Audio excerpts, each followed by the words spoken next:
How to add an image carousel to Wix.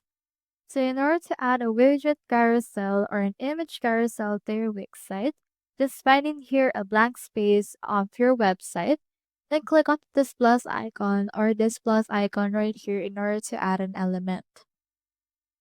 From in there, head over to the image parts. So you can just click onto the search option, and then from in there, just search in here for image. So we have a lot of image options. We have in here some quick adds, single images, as well as a lot more options. You can also head over to the media in order to see all of those things right here. We have some galleries, video players, pro galleries as well that you can choose from. So for this one, if you want a carousel, you can head over and choose in here each of these galleries that you have. So for example, we have in here this. So let's add it right here. Just drag and drop it into your site and attach it right around there.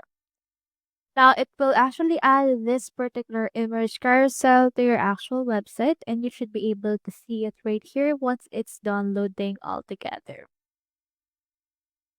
So that's how you add an image carousel to Wix. Hope we helped.